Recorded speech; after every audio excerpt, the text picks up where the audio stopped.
President Donald John Trump. Excitement in the air ahead of Kim meeting Trump doubles down on criticism of EU, Canada, Merkel. EU will retaliate against Trump tariffs more and other members of the U.S. Delegation on Monday won't bring up North Korea's human rights record at a summit with the country's leader, NBC News reported. Administration officials told the network that the U.S. has decided against raising North Korea's human rights issues at the meeting with Kim Jong Un. The summit will instead focus on the country's nuclear weapons arsenal. North Korea's human rights violations have been well documented. A 2014 United Nations investigation found that the country's regime has committed unspeakable atrocities, on a scale similar to Nazi Germany. Former Obama administration officials told NBC News that it is appropriate for the U.S.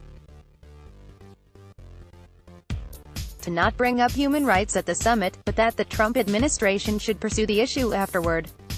Activists and experts argued to the outlet that addressing human rights would be necessary as part of any agreement on the country's nuclear weapons, noting that officials who would be asked to report violations to inspectors may hold back out of fear of imprisonment. Trump is currently in Singapore ahead of his historic meeting with Kim on Monday.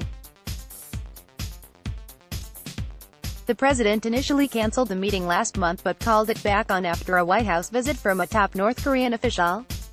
Trump also did not discuss human rights issues during the meeting with the North Korean official, but Trump railed against North Korea's human rights abuses during an address before the South Korean parliament in November. He also met with several North Korean defectors during an Oval Office meeting in February.